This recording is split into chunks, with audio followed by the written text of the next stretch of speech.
भदोही में संविधान मान स्तंभ स्थापना समारोह का आयोजन। सपा जिलाध्यक्ष और सपा नेता के बीच किसी बात को लेकर हुई कहासुनी। कार्यक्रम में एक भी महिला नेत्री को बोलने का नहीं मिला मौका।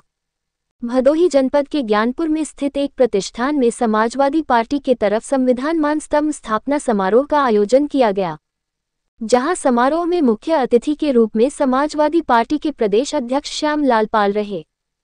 समारोह में समाजवादी पार्टी के तमाम नेताओं ने भाजपा सरकार पर निशाना साधा। समारोह में भदोही के पूर्व सांसद और समाजवादी पार्टी के नेता रमेश चंद्र बिंद ने कहा कि संविधान बचाने का काम सपा के राष्ट्रीय अध्यक्ष अखिलेश यादव ने किया। संविधान की वजह से आज हर समाज के लोगों को हर जगह मौका मिल रहा है। कहा कि आगामी उपचुनाव में सपा सभी सीटों पर जीत दर्ज करेगी और भाजपा की जमानत जब्त होगी। सपा नेता आरिफ सिद्दीकी ने भाजपा को घेरते हुए कहा कि वक्फ बोर्ड को लेकर सरकार लोगों को गुमराह कर रही है।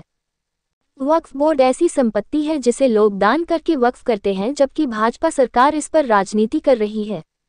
भदोही के विधायक जाहिद बेग ने कहा कि बुलडोजर के नाम पर गरीबों के मकान गिराए जा रहे हैं। प्रदेश में किसान, युवा परेशान है, भ्रष्टाचार चरम पर है। समारोह में मुख्य अतिथि श्याम लाल पाल ने संसद भवन में स्थापित सिंगोल को देश का कलंक बताया। कहा कि प्रदेश सरकार के कार्यों से जनता त्रस्त है। आगामी चुनावों में सपा को पूर्ण बहुमत मिलेगी। इस दौरान सपा के प्रदेश अध्यक्ष श्याम लाल पाल ने हाल ही सपा को तिलांजलि देकर भाजपा में शामिल हुए नेता कुंवर प्रमोद चंद मौर्य का नाम लिए बगैर इशारों में ही कह दी बड़ी बात। कहा कि महिलाओं के साथ भाजपा अन्याय कर रही है। प्रदेश अध्यक्ष ने सभी को एकजुट होने का आह्वान किया। समारोह में उस समय असहज स्थिति उत्पन्न हो गई जब समाजवादी पार्टी के जिला अध्यक्ष प्रदीप यादव और सपा नेता यशवंत यादव के बीच किसी बात को लेकर कहासुनी हो गई। हालांकि लोगों के समझाने के बाद मामला शांत हुआ। इस बारे में सपा नेता यशवंत यादव ने पार्टी की अंदरूनी मामला बताया। कार्यक्रम में मंच पर डॉक्टर नीलम मिश्रा, मधुबाला पासी, अंजनी सरोज समेत तमाम सपा महिला नेत्री मौजूद रही, लेकिन इसके बावजूद भी किसी को संबोधन के लिए न बुलाना राजनीतिक गलियारों में चर्चा का विषय बना हुआ है। इस समारोह में विधायक जाहिद बेग, प्रदीप यादव, विनोद चंद बिंद, आरिफ सिद्दीकी, यशवंत यादव समेत भारी संख्या में सपा के नेता मौजूद रहे। संविधान मान स्तंभ स्थापित करने का कार्यक्रम था और साथ में संगोष्ठी कार्यक्रम।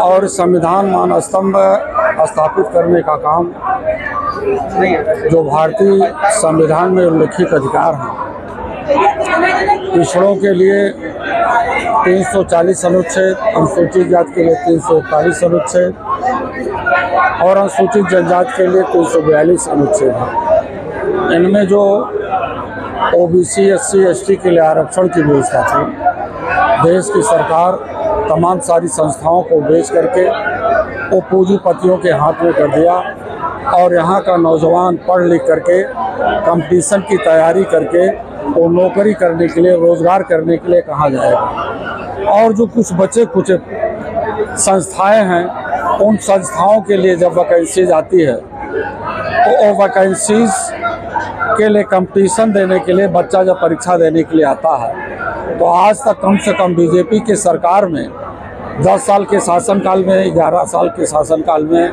बीजेपी के और 7 साल के उत्तर प्रदेश के शासन में कम से कम 10 बार पेपर लीक हुए हैं और इस लीक के माध्यम से तो नौजवान नौकरी नहीं पा रहा है। इसलिए उन सभी मुद्दों को लेकर के एक कार्यक्रम आयोजित किए गए थे और किसानों को अपनी फसल का सही उपज का मूल्य नहीं मिल पा रहा है। और इस देश में जो गरीब बच्चे हैं, वंचित लोग हैं, जिनके लिए पढ़ाई लिखाई इतनी महंगी हो चुकी है, उनकी फीस महंगी है, उनकी किताबें महंगी हैं और साथ ही साथ तमाम कंपटीशन की तैयारी के लिए जो कोचिंग संस्थाएं हैं, इतनी बड़ी फीस हो गई है। तो इस आवाज़ को लेकर के हम लोग भारत के हर गली कूचों में जाने का काम कर रहे हैं और उसी संकल्प को लेकर के जो हमारा संविधान खतरे में है, उस संविधान को बचाने के लिए माननीय राष्ट्रीय अध्यक्ष जी अखिलेश यादव जी ने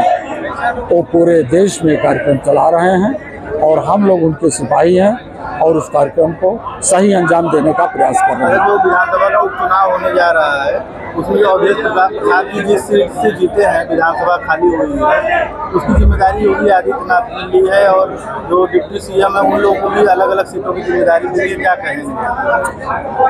देखो भाई, लोकतंत्र में ईमानदारी की बात होगी तो समाजवादी पार्टी जीतेगी। अभी हमारे सांसद जी हैं मिर्ज़ापुर, आपने देखा होगा कि मिर्ज़ापुर का जिलाधिकारी पीछे का दरवाज़ा तोड़ करके ईवीएम के साथ क्या किया। मिर्ज़ापुर को सीट को हमारी ज़बरदस्ती हरा दी गई, फूलपुर की सीट को ज़बरदस्ती हरा दी गई, लोकसभा में हरा दी गई, फर्रुखाबाद की सीट हरा दी गई, मेरठ की सीट हरा दी गई, हाथरस की सीट। तो इसलिए निष्पक्षता और ईमानदारी से चुनाव होगा तो समाजवादी पार्टी और इंडिया अलायंस की 10 की 200 सीटें जीतेगी और भारतीय जनता पार्टी की सभी सीटें हार जाएंगी।